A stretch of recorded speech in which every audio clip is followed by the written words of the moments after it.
It's good. Yeah. Good analysis. And with no news today, I'm not worried about any major drastic thing, popping me out of this position super quickly. Um, No. but I feel And I think there's a lot of um, uncertainty at the moment over in the US. yes. So I think people are, I think, and even in whatever they do, Hmm. even with the tariffs and everything else, it's going to hit inflation pretty hard. The dollar's going to bloody fall, man. Hmm. Um, Yeah. which is a bit of a bugger, but It's not really well. And we'll see. mm, That'll Yeah, definitely be the then go ahead, Marcus. On the go ahead.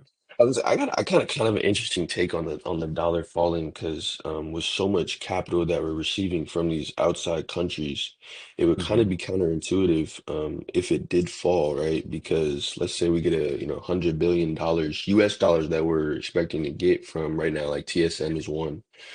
But Japan, Saudi Arabia, I expect something coming from Ukraine pretty soon.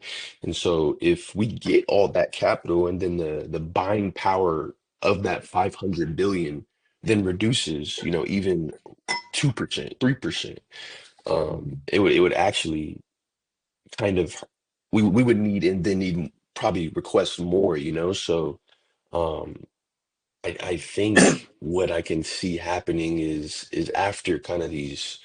I just was reading this article and it says that looks like Trump needs to be taken seriously. Um, so I think after we kind of get outside of these tariffs and everything starts to level out, I just think the natural safe haven with the bond market for the US, and then on top of all that capital we're getting think we might see the dollar make a good correct because it's been falling. mm, It's been falling for some time. yeah. Take, pardon me. Um, take those things. I mean, they are like short term impacts as far as I'm concerned, globally.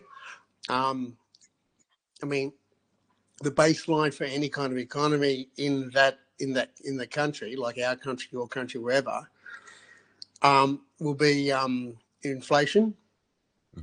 right? Mhm. Wages, employment.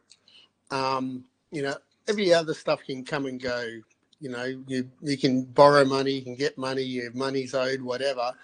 But at the end of the day, um, the bank interest rates are the ones that actually decide on whether the inflation is going to go up or down. Mm. And you know, um, if if the way that it's working at the moment, I mean, I'm seeing it here. The perfect example, right, is that with here, we've had since 2020, we've had 13 interest rate hikes. Mm. Right, in 4 years, we've had 13 interest rate hikes, and the idea of that is that they just wanted to try and keep inflation down. Right? Pardon me. And now they've decided to actually finally dropped interest rates, giving people a reprieve, which is all well and good. But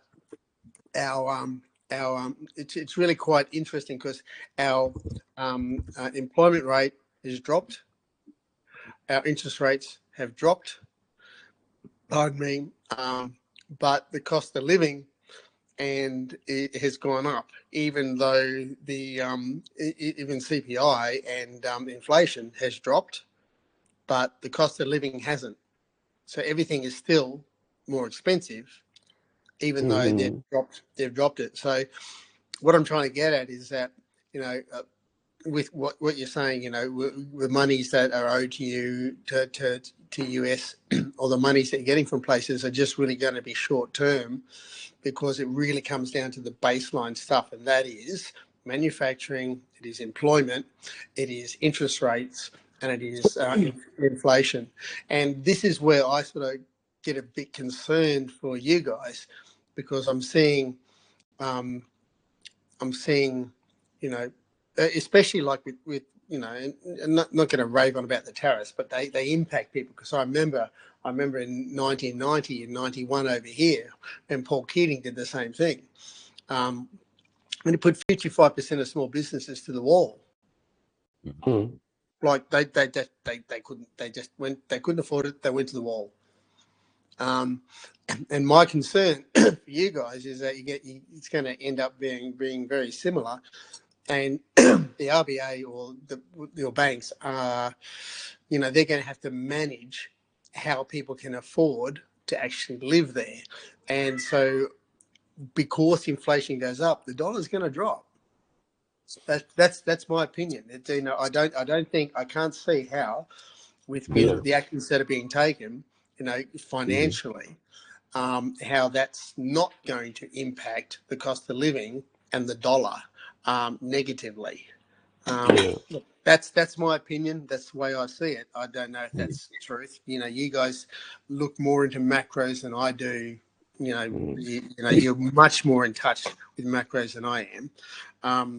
But I'm watching. I'm just going, geez, man, that's really going to hit you guys hard.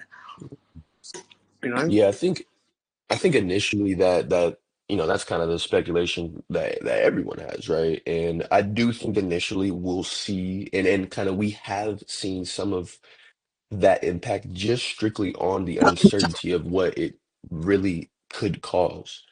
But, you spoke about the labor market, which, I mentioned TSM, they're going to be creating about 30,000 jobs. With that $100 billion investment they're bringing into the US. And then you look at the $1 trillion we're getting from Japan, that about, I think it's, I forget the exact number, but it's going to be going towards our US steel company. So that's also then going to create some more jobs there.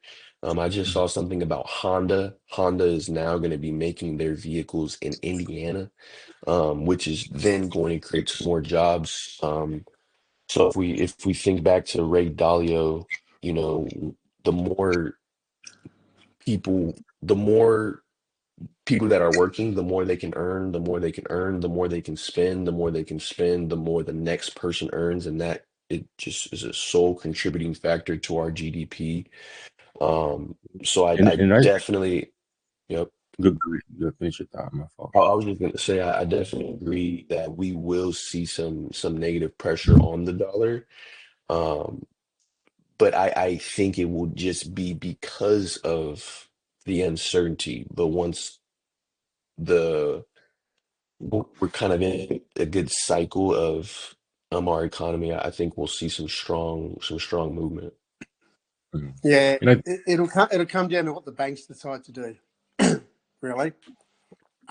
How they're going to manage their interest rates, because that's what's going to actually push inflation up or down.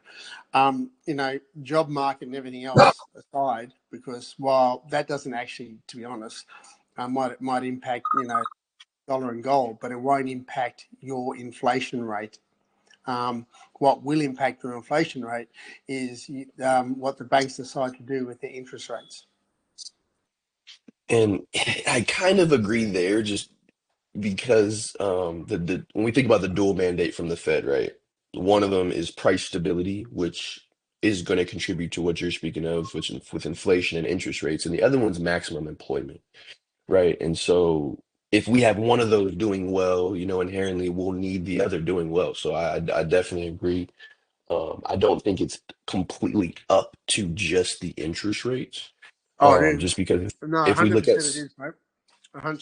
Sorry to yeah, but interrupt if you. we look if no, you're good. If we look at some of these other countries though, like Japan, right? Japan has they've increased their interest rates because they used to have a negative interest rate. They've now increased them, smallering that gap between our interest rates and another country's interest rates.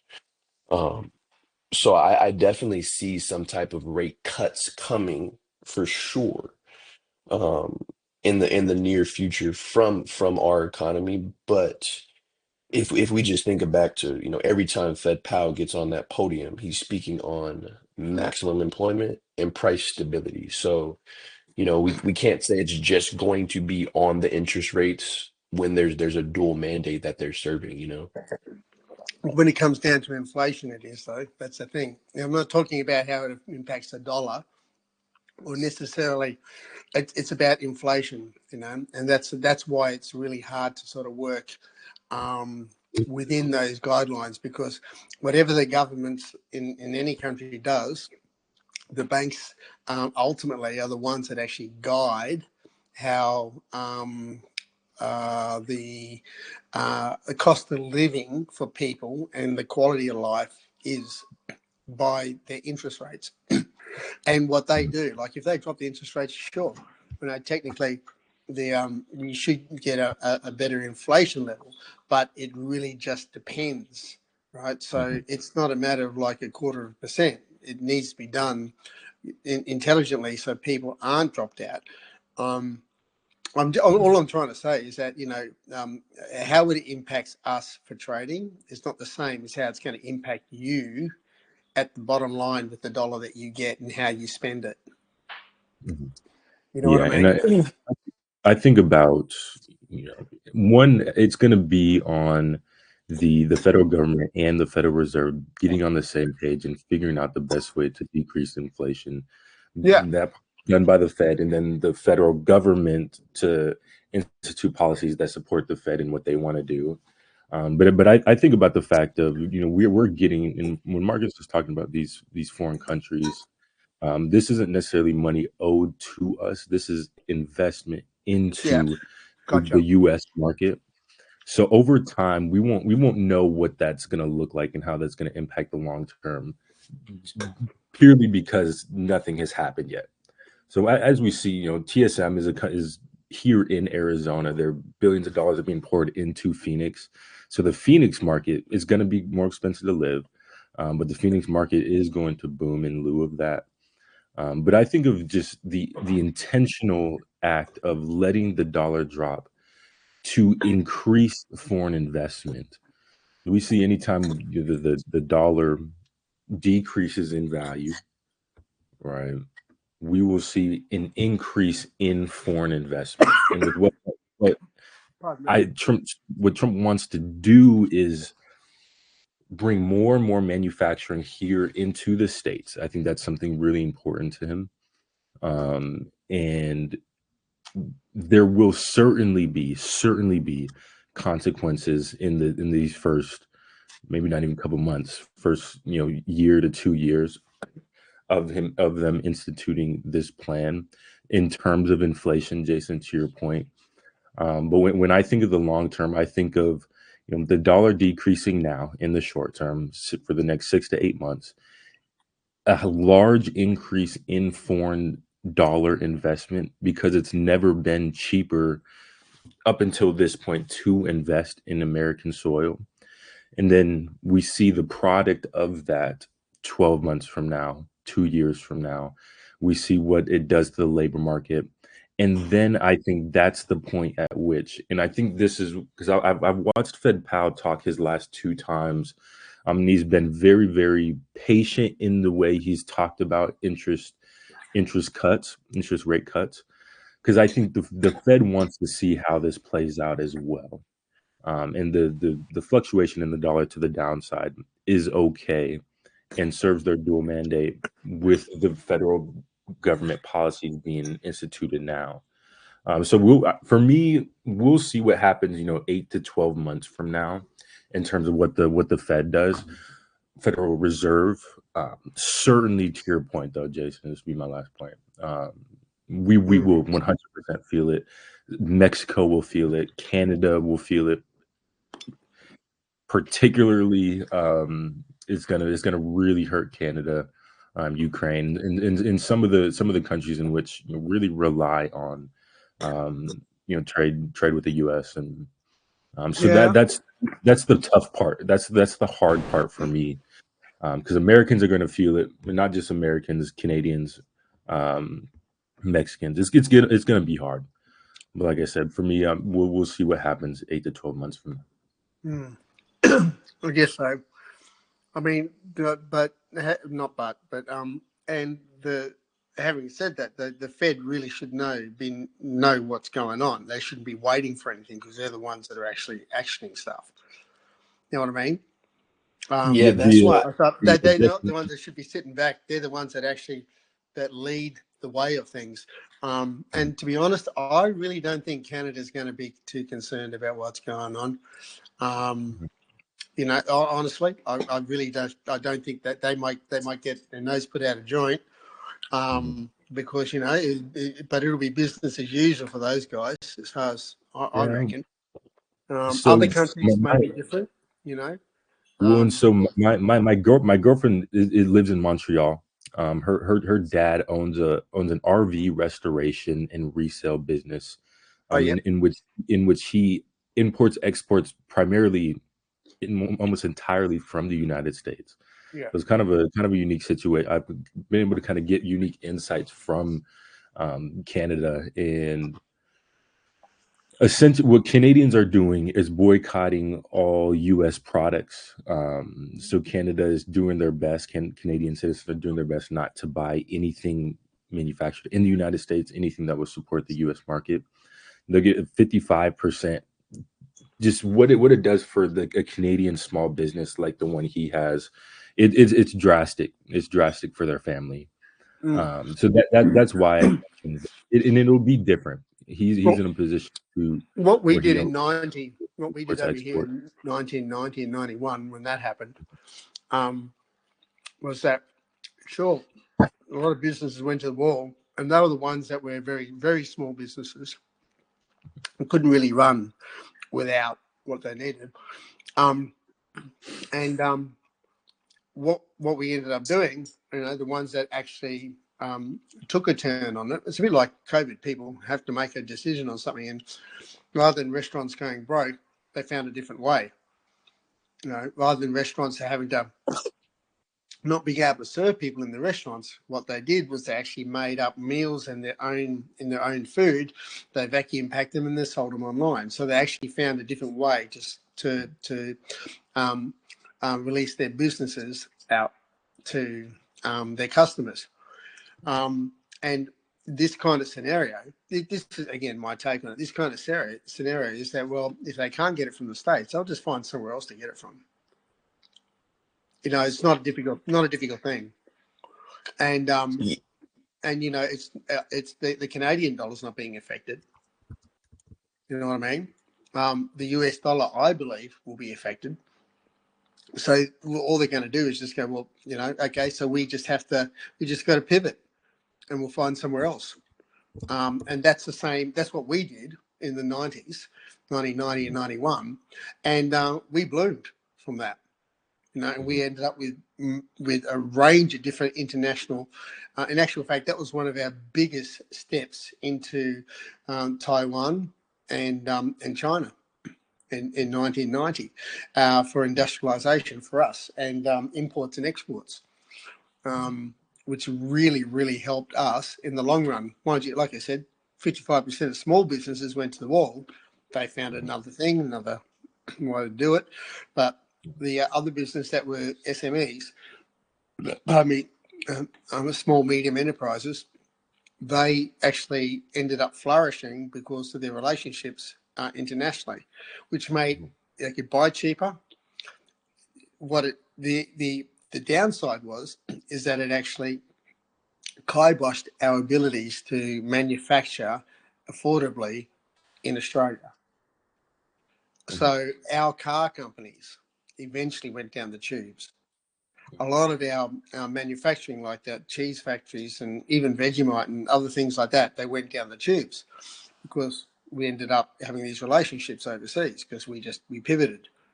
And that's what I'm saying. It's like, I don't think Canada has to rely on the States, just you happen to be there. And it's we've always been there, and they've always been in partnership. But that doesn't mean they're the only ones to supply in the whole world. So they'll just pivot, mate. Yeah, This for is what sure. I'm But trying to say.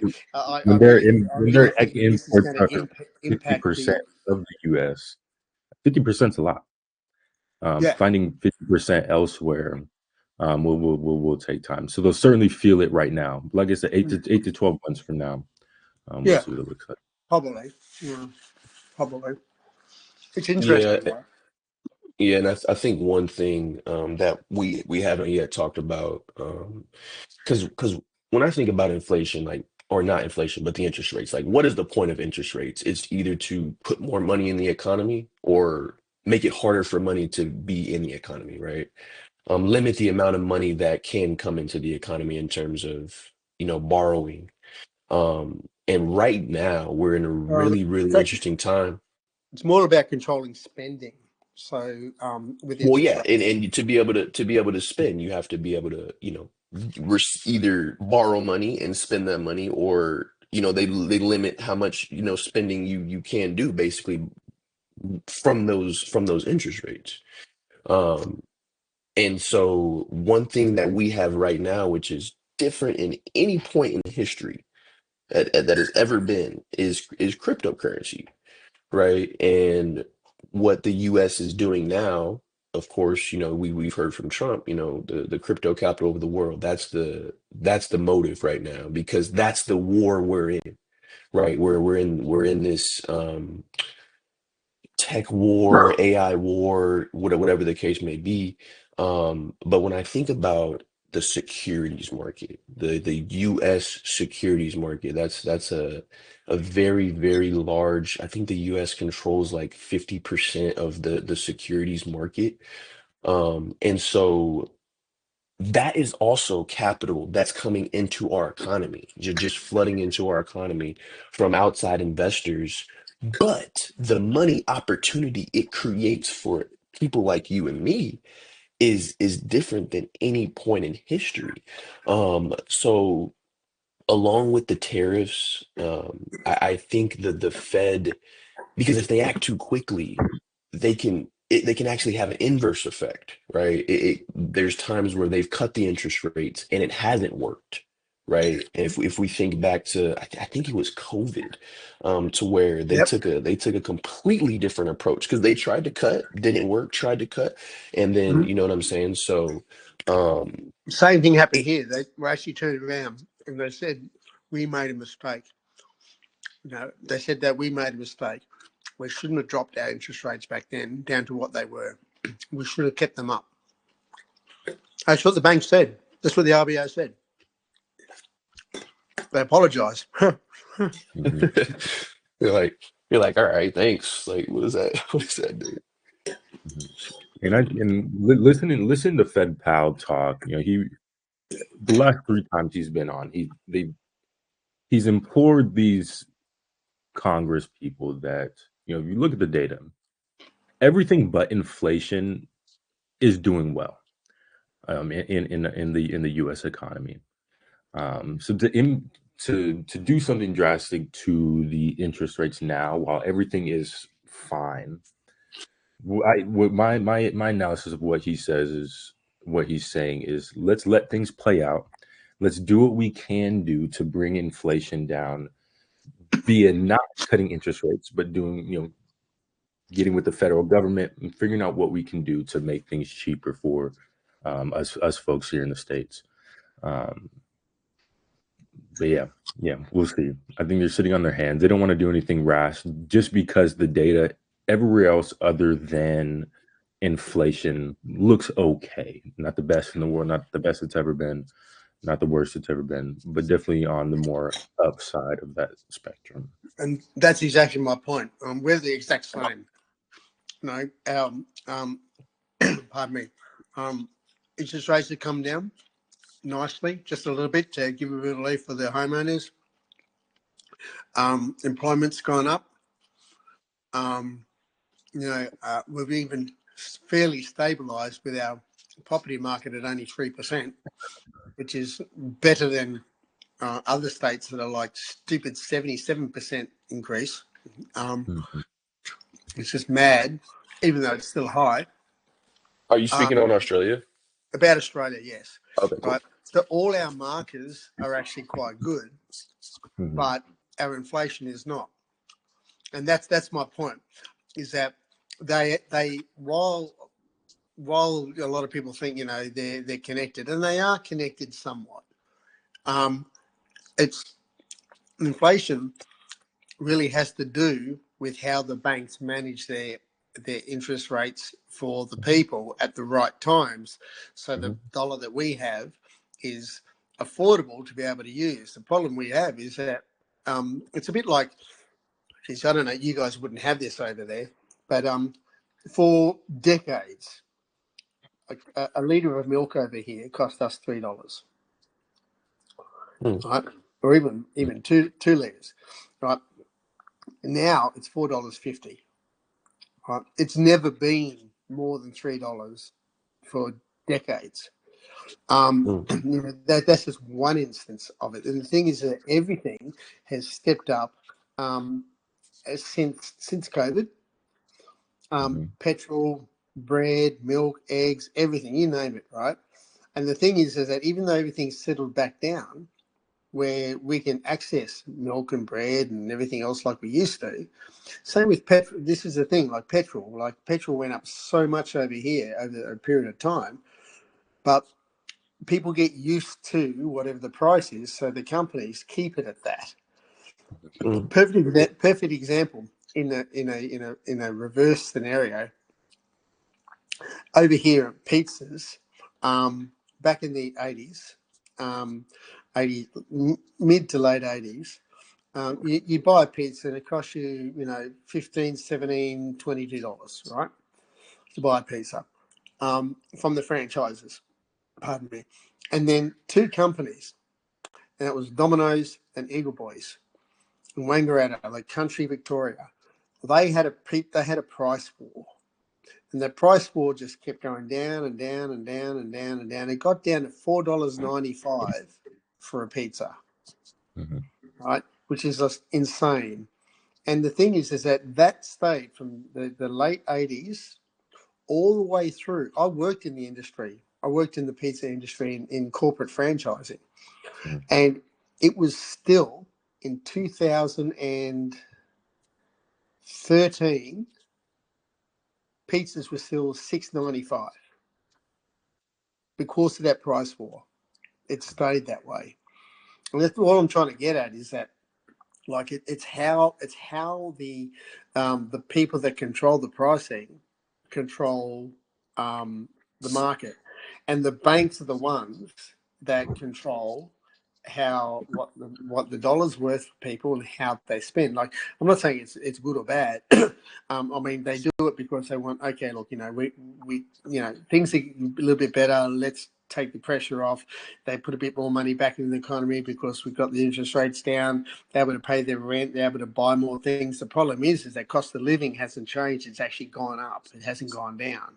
So it doesn't help, right? So Mhm. inflation still Yeah. stays There, up because of yeah. There's inflation certainly still stays up because of that. yeah, yeah. There's definitely an ethical dilemma there when it comes to the manufacturers, when it comes to these companies, because 100%, and that's a very good point that we haven't mentioned. Um, the companies themselves, like the Federal Reserve, isn't telling Domino's how much they can sell their freaking pizza for, right? It's No, the executives in Domino's and how they feel their company should react to the market. they still But have to but buy the ingredients. certainly The it'll be ingredients are on still these expensive. companies to maintain a standard in which will be sustainable for people. And so some would do it better than others, but certainly in a market condition like the one we're in, you just never know. And to your point, Jason, we will see that taking place with a lot of people, just so these businesses can work themselves ahead, right? Because not people don't just want to get ahead; businesses want to get ahead as well. Yeah, Um, absolutely. Yeah. in these conditions, maintaining their high prices, even though everybody wants inflation to go down, but it doesn't quite benefit them. So I really that's a really good point. Mm. It's yeah, a it's a real tangled web, and yeah, the banks have in some cases they have it quite hard to be able to make that work because Mhm, the decisions they make impact everyday people every day. mhm, mhm, Governments on our government, every government, conversely, it's more whatever they do doesn't really impact until later. You know what I mean? mhm, I mean, yeah, every country's in a stupid amount of $1 trillion debt. So mhm, getting $1 billion here, $1 billion there doesn't really impact what we need. mhm, Doesn't impact the general consumer. You mhm, know what I mean? And it mhm, only really impacts it marginally as a country economically. There has to be more long term things involved in that. So, no, anyway, I'm getting complicated. All I'm trying to say is that I really think that, if there's a like a price inefficiency we see in the charts between the inflation, which impacts cost of living, and everything else, wages and manufacturing and everything else. So I personally don't think it's the other way around.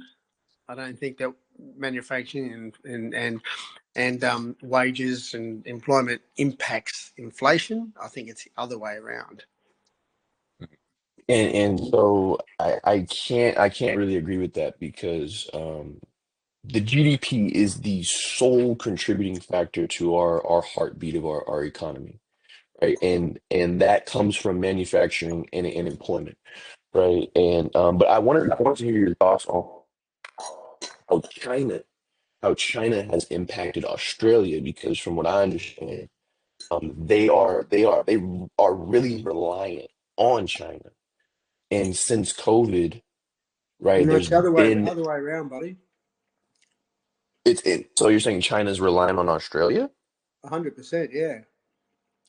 In okay, so how would you say that relationship has affected the inflation in Australia? Because from what I understand, since COVID, right, the supply chain has been disrupted across the globe. It's not just those two countries, but across the globe. So when we're talking about like Domino's, for instance, maybe it's just because of okay, their supply chain is disrupted in terms of now it costs them more to make pizza, right? Because maybe it's harder to get products or whatever the case may be. But so if they were to bring the prices down, yeah, now more people would buy, but it would almost take double the amount of people to buy just for them to break even on what it costs for them to make. So I'm curious to hear your thoughts on that China and Australia relationship and how you think that's affected. Well, it's a trade agreement like any countries, but I mean, the main trade that we have with China is our raw materials, right, out of the ground. Natural resources, energy, Yeah, agriculture. and they you know they rely on us for that because we have one of the most abundant sources in the world. Just a moment, guys. Yeah. Are you off to bed, sweetheart? Okay, my love. Hey, have a really good sleep. Hey, rest up. Try and get better. What are you doing tomorrow? Going to school? No. Right, well, how about you put your devices down, hey, darling, away from your head. That's the whole plan of going to sleep. Yeah, and put them away from your head, darling. It's really important. Even if you're playing music and stuff, all right? And he's mad at me. I sprayed him. And then sprayed him with bleach too because I picked up. Ooh, don't do that. Yeah, I picked up the wrong thing. I went to go spray it. I just got some of it. That's bleach. Don't do that. You blind him. Yeah, really bad cat. Really makes him blind. Funny. Sorry guys. Zach, no, little one's just going to bed. Yeah, so and I mean, I'm not saying that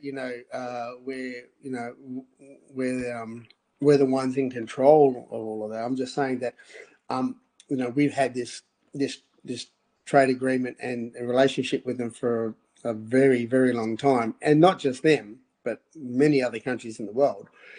And it's not just iron ore and coal, it's lithium, bauxite.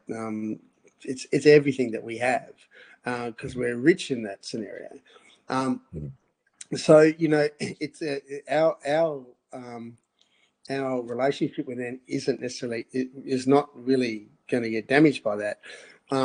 And this is kind of where the biggest problem is that that's because and why it doesn't really impact our economy as such, like to the to the general public, is because the big companies, the massive, the BPs and the magnates, the coal magnates that run those, and that are even some of them actually, most of them are multinational.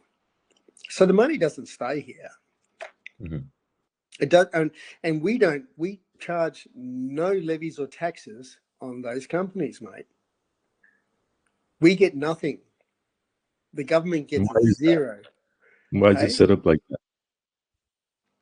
it's a big issue over here. The general public are really pissed off about it because they tax us and the whole range of different things going on. But the people that can actually help us get us out of our hole with our homeless and our inflation and cost of goods and everything else. Mhm. They don't pay a levy for digging stuff out of our ground. Interesting. Yeah, but there are other things in the background of that of how the governments work, right? There's handshakes and a whole range of things that work Right. because it's more politically motivated than it is monetary motivated. The amount of money we could get from these guys, because it is our largest resource and has been for a very long time, would actually pretty much solve the problems of our economy. But it's a bit like alcohol and cigarettes. Mhm. Governments never wanted to get rid of them because the amount of taxes that they received from them, they knew what was going on. They didn't want to do it, so they held off for so long. Mhm. And until they do find something else that they can utilise and get the same amount of tax from, they're not going to release them. So same thing with electric or renewable energy and coal. They're not going to do that. I mean, the coal companies want to, but they're not going to. It doesn't happen overnight. It's a transitional type of thing. But all the money. So, to your sort of question, there, Marcus, is it doesn't. What happens in the relationship there? The monies in and out of the country don't really impact us as a consumer on the ground here. Um, Well, they seem to be totally separate, which is we're all prone to piss that because they really should be helping Mhm. us because they're taking our Cer- resources. Certainly. I don't know how it works in the States, but I know and that's so how I it mean, works here. we were having that same issue in the United States, and that's now why we have these tariffs, right? And so we are going to be like we really shouldn't be in debt at all. When I think about the U.S., there's truly no way we should at least have a large amount of debt as we do. And for these countries that, first of all, with China basically backdooring us and importing from Mexico and Canada, right? And we weren't receiving any capital from any of them, right? We weren't receiving anything from Canada or Mexico. So I think other countries will start to follow suit when I think of just the US leading the way in kind of this um change in dynamic globally. I think 2026 that they plan to start doing taxes on cryptocurrency, which when we think about just putting that money back into the economy, that's another way as well. Um, and so But the even tariffs, beyond, aren't the tariffs just going to raise your cost of goods? it's it may raise the cost of goods, right? It very well may do so, but It will, people Until will be mate. making, It manufacturing. will. but If then it costs people someone will be else more, making, it's going to pass on to the end user. yeah, but then people will be making more. So where will the effect really come in? So like I said, I firmly believe we may be like our prices may go up. But the reason why I'm a little hesitant on that is because all of our production is going to be coming here. So the reliance that we have on imports, we might not even have to pay the extra cost because all of our production is happening here. Now, where we may have to, or actually it's the other countries that will be importing into their countries, similar to Canada, right? They're heavily, heavily relying on us with US oil, right? I was just going over this with the wash. Like it says over maybe 100% of oil products come from the US to Canada, right? And so if you think about the gasoline, the diesel fuel, the jet fuel that is now going to have a 25% tariff going into Canada, right? That's directly going to impact Canada. But who's going to benefit? It's going to benefit us because now they're paying more for something that they were already paying us for, but they weren't paying any extra. You know what I'm saying? So um But that's I the I thing. Why def do they pay extra? It's because you've got trade agreements with them. what do you mean? Well, it's a tit for tat. That's how it works, right? Like, um, trade agreements with countries. It's like we'll give you this for X amount. You give us for this for X amount. When you're just going to slap on whatever extra on top of it, then either the other country has to do the same thing to make up that gap, So or they sort. what exactly were we? So when I think about just Canada in specific, we can just use that example. Like I can't think of anything besides um I'm pretty sure like cars are a big one, right? But those weren't necessarily those weren't a Canadian type of manufacturer. Like those didn't come from Canada. Those came from China, and then Canada produced them and then exported them to the US, right? And so I don't think there was any agreement for us to have a $36 trillion debt. Like that should have never happened. Um, and so and especially when we hold the cards, like the US holds the cards, right? So yeah, it'll definitely be interesting to see how it unfolds. But I definitely think what we're when we're talking about all this, it's on a macro scale. So It's a dynamic conversation because it's different for every country, right? Canada imports, 50% of their imports are from the United States. 1.4% of all of our U.S. imports are from Canada. Is what the relationship and what it means for both sides is very, very different, and the way each country has to respond will be different. Like I said, man, 8 to 12 months from now, I'd like to see Canada find some stability within their government. I think once they find that, they'll find a clear trajectory towards just moving away from this uncertainty, moving away from this chaotic time. I mean, and same with us here in the States. I think yeah, there still is that chance that this doesn't work out, and the plan that Trump has instituted fails for whatever reason. Who knows? yeah, The chance of that happening is still there. However, I think the my thoughts and my honest thought is this not change in world order, but change just in order in the world is very necessary, right? And I think how trade is conducted is going to change and has needed to change due to China and how they have been backdooring countries. And um, I'm not going to call it extortion, but just taking advantage of trade relationships with the U.S., Australia, we just talked about. I think this new model mitigates that a lot. Um, and the biggest threat to the U.S. global world power is China. So I think in the grand scheme of things, if this works out how it's supposed to, it will kind of remove China from that, wannabe bully spot, and kind of have them responding more in kind to these countries when it comes to trade, because I think that's very important because so much exports come out of China. Um, and so if they can kind of play ball with Australia, with the U.S., with Canada, Mexico, and these new trade relationships are established as we move away from this first 6 months of Trump's presidency, and Canada gets a new prime minister, and just everything kind of falls in line over the next 12 months. I think we'll have some more stuff. That's my thoughts. Be interesting to see. Like you say, maybe 8 months. I reckon we'll see something before 8 months. I Very think. well could. But Very well could. give it a bit of a time to see how it sort of like works out. Yeah. Um, Still, I mean, yeah. Mm. I honestly still think it's going to really impact. I think it's going to impact the daily lives of every American. Um, Oh, uh, absolutely.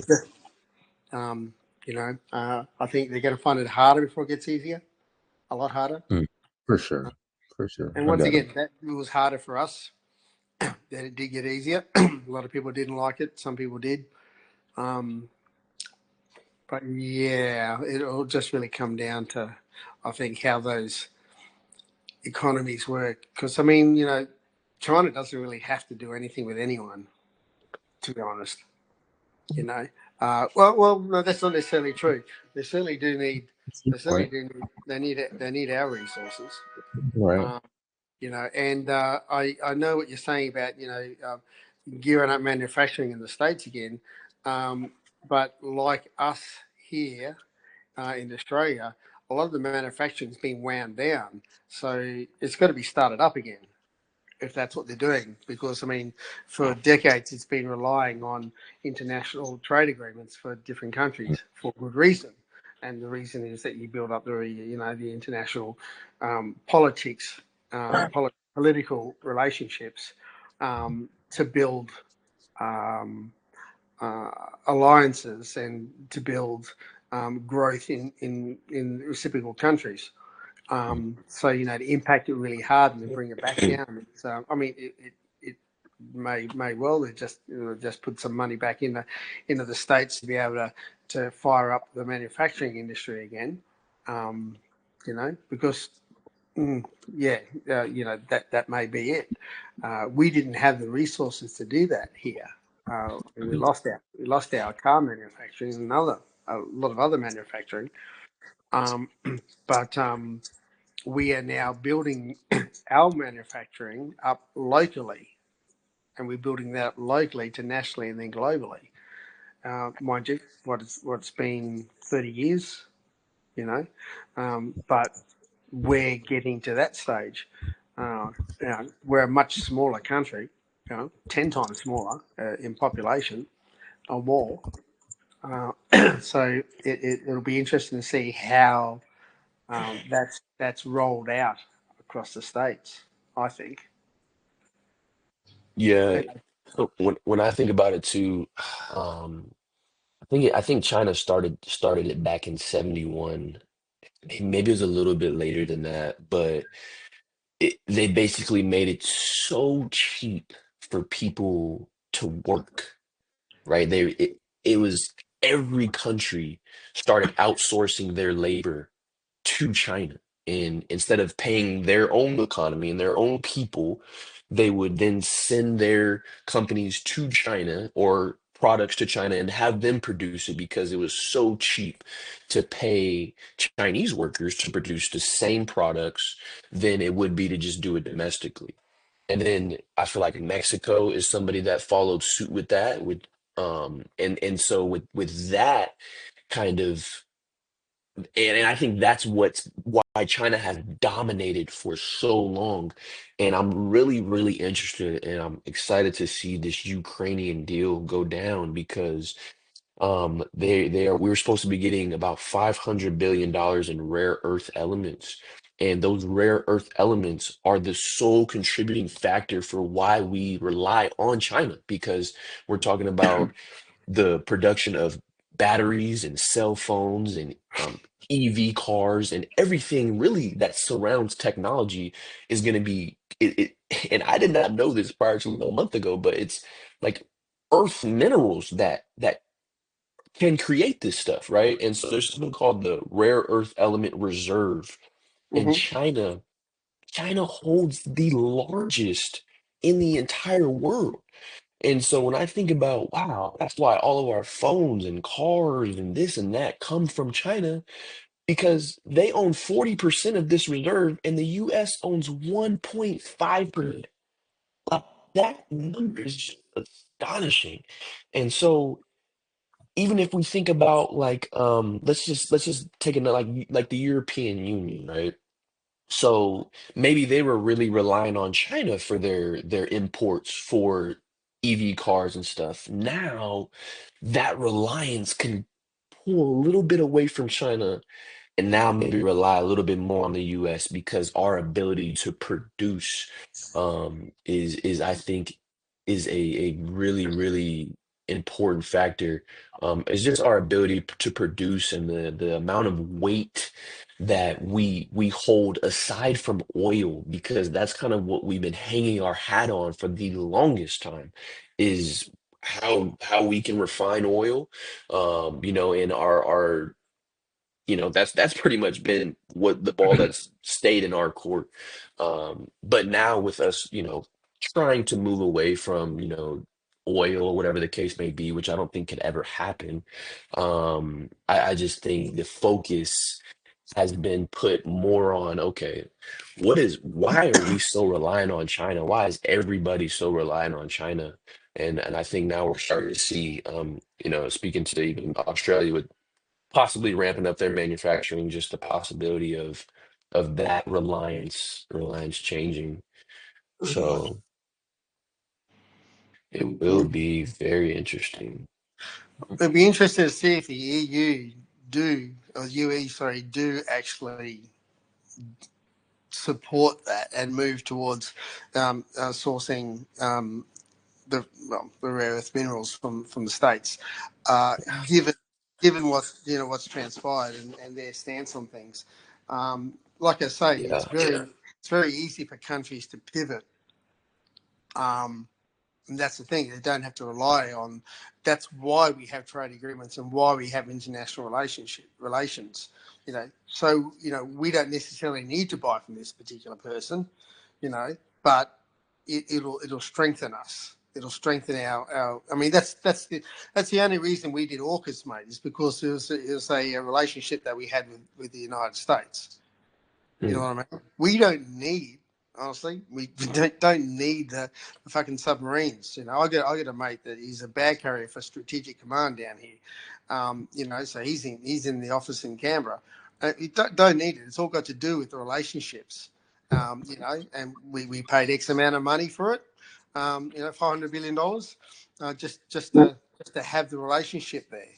And that's what countries do. But it's quite easy to pivot to another country, whether they have the resources or not. I mean, other countries do have those resources, and I mean, you've got China, sure, but you've got India, mate.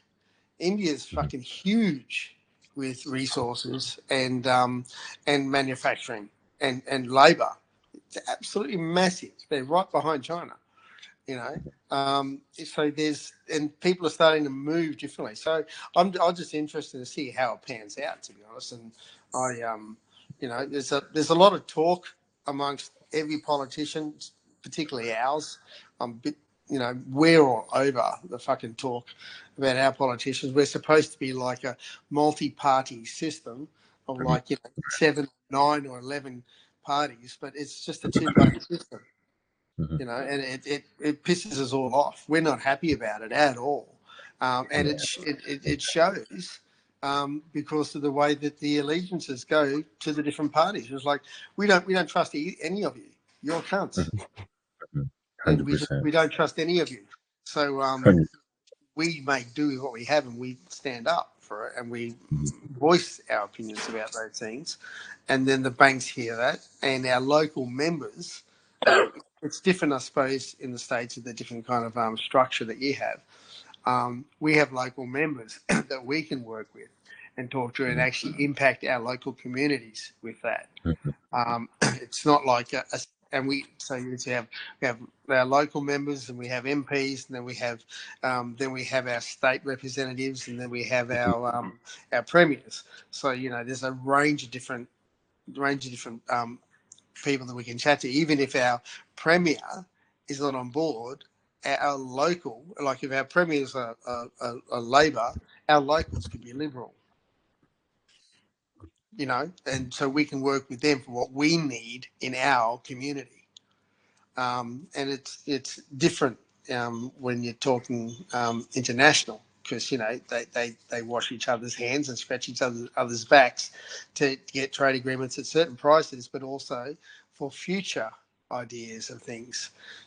So if they want to come over here, and we made a lot of agreements with the Chinese. They have been building hotels on our Gold Coast for fucking 10 years, and they're the biggest, most expensive hotels you're ever going to find anywhere. And that's because that allows their country people to come to the Gold Coast and have a slice of their country here, but also, it's because it's a tourist destination. So it's all scratching each other's backs, and politically. So, but that is supposedly going to actually help our economy by bringing more international money into our coffers, but not into our government coffers, but into our local community coffers, which actually then makes it easier for people to live because there's more work, there's better conditions, there's better wages, there's better turnover, all that kind of gear, right? It's totally different to how the banks operated. So they have to make sure that it's affordable for those businesses to run. And that's where the whole thing can fall down. So at the moment, there's a big gap in that. But yeah, anyway, I'm just raving. It would be interesting to see, how it pans out, over the next 6 months. How much, Jason? How much influence from the British monarchy do you guys feel? Because the British monarch is the head of state of Australia.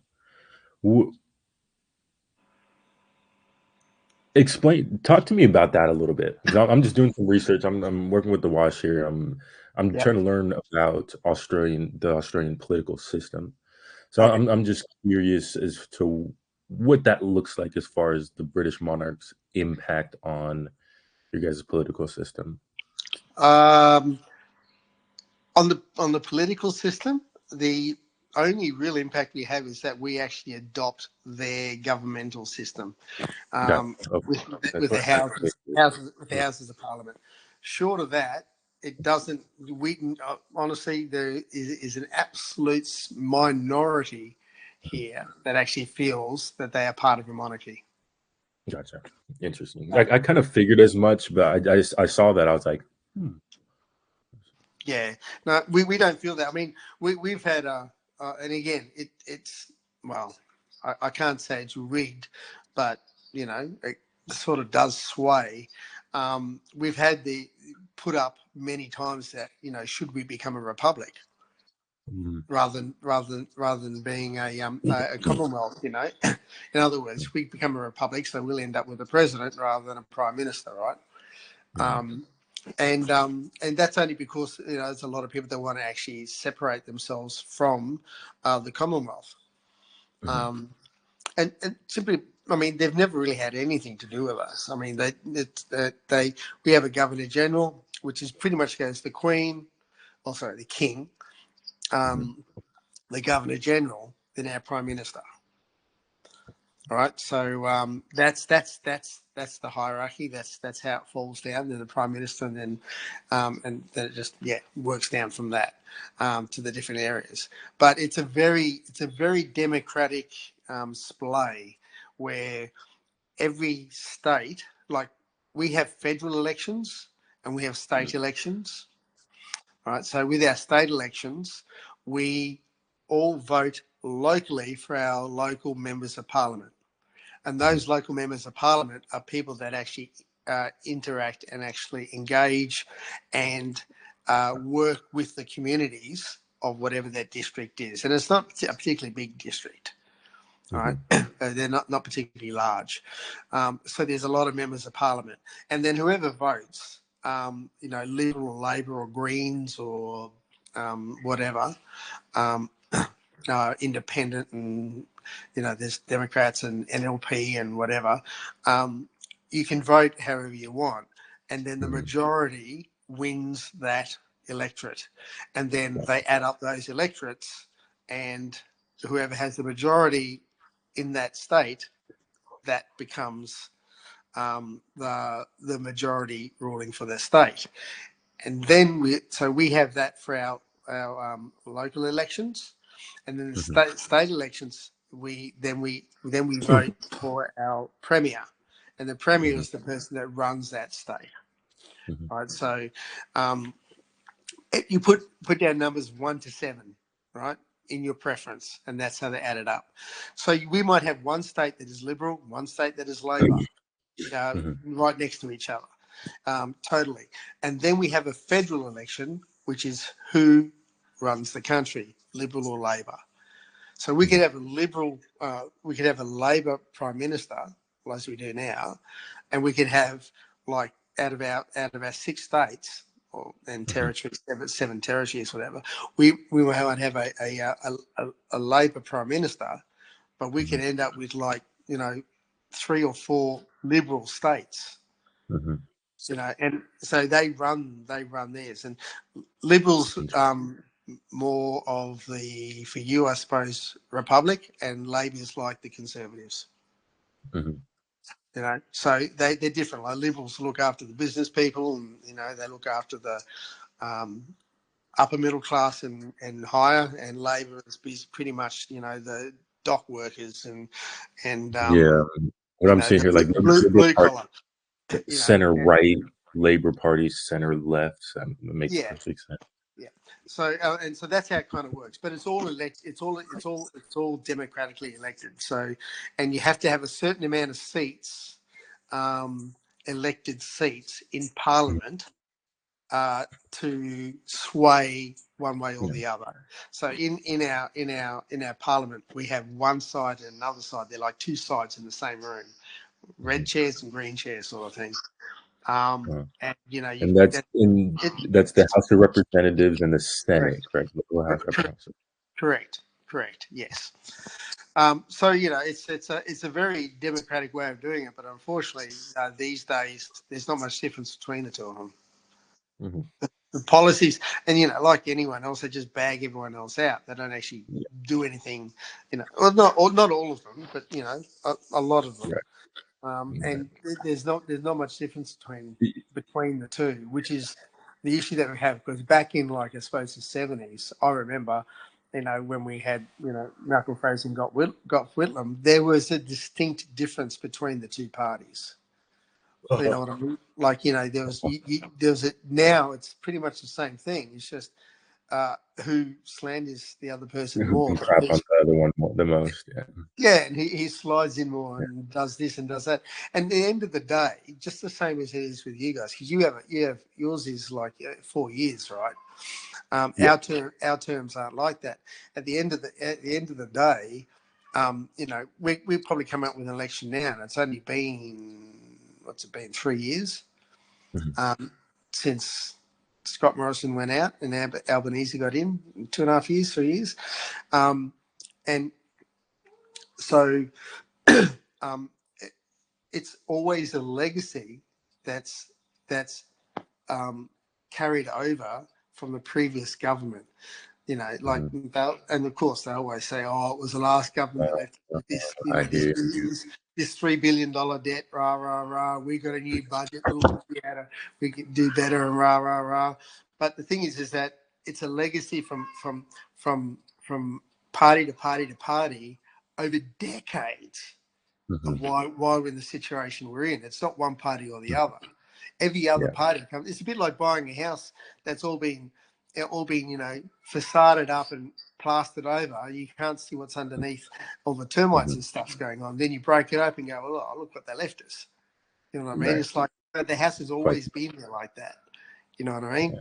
It's like, they just plastered up and did what they did, and that's the thing. They're not being proactive with what they have to maximize the resources that they have. It's too political. Way too political. And to one of our earlier discussions, one of my favorite things in listening to Fed Chair Powell speak in the Federal Reserve, and maybe it's the same for your guys' Federal Bank, Jason, but I appreciate any time he talks, because it's the only time I hear a person, in one of these congressional meetings speak truly in a bipartisan way. Every other time somebody speaks, some Congress member, of course, they want to try and make things quote unquote bipartisan, but there's always some condescending load of crap that they throw on the other side to try and sway, what Powell's going to say. And Yeah, it's, man, the politics these days, it's very horrible. gray, it's very nasty. Yeah, Um, I so, mean, you just wanted to act in the interest of the people. That's all, and that's not a really big ask, I don't think. Because that's what they're elected for, to act in the interest right, of the people. right. And most of them don't. But this is the thing. It's not a classic example over here. Is that do you know the Australian band Midnight Oil at all? Yeah, I do actually. Yeah, I've awesome. heard of it before. Heard of them before, for sure, Excellent, for sure. excellent. Right now, they've been around for a very, very long time. Peter Garrett, bald guy, lead singer, um, from 70s, 80s, and uh, they're very, how can I say it? They believe in our country, they believe in our land, they believe in the indigenous, they believe Mhm. in people's rights. They're not in your face about it. They're just a rock band, and they write some songs about it. They talk about Pine Gap over here. They talk about Blue Sky Mining over here. But they're great songs. They're just really good songs. Um, they're not necessarily political. Well, they might be politically motivated, but they're not like in your face, Bob Dylan in your Yeah, face. You know what I mean? right. Anyway, he decided to get into Parliament after many, many years Mhm. because he thought he could literally make a difference on the inside. He just thought, yep, I can do this, and we all backed him. We backed him because Mhm. we knew that he wouldn't be able to be shaken. He has a really strong morals. He's quite convincing, and he knows politics, he knows people, he knows the country, he knows. Anyway, Mhm. he got in there and he was in there for a little while and he got caught up in the whole machine and he was not he didn't like he didn't like wasn't take well he was taken advantage of. He was actually Uh-huh. put in a corner and made a scapegoat because of his beliefs and the way that he operated. So the Mhm. machine chewed him up and spat him out. And this is someone none of us thought that had ever happened to at Mhm. all, ever. It was bizarre, absolutely bizarre. And it's just that's the way it works. Like, you think you can get in the system and actually make a difference, and Mhm. then the system just chews you up, Tease you you know? up, Yeah. tease you up, spit you out. Yeah, yeah, yeah, yeah. But and It's yeah, maybe the last kind of excerpt of this, man. What a good conversation this is, man. But to me, Marcus's point, we talk about all these things, all these political things, and um, there's so much room to agree to disagree with everything that goes on in the global macroeconomic geopolitical scale. But what we do, we talk about all this stuff to one, become informed, gain understanding, two, take advantage of all the freaking opportunities that are going to be there for us.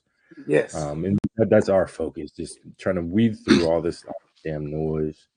Yeah, yeah. We 'Cause just got to roll with the all this wave, learn to surf the wave, noise, right? yeah, exactly. I gotcha. I get it. I get it. I mean, everything else is just opinions. Yeah. It all comes down. It all comes down to what actually happens. Mhm. Governmentally wise, and we're not really privy to that, are we? Mhm.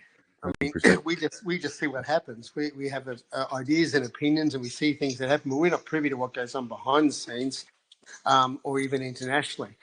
Mhm. We have no idea what they're talking about. Only what the news tells us, and then there's really highlights.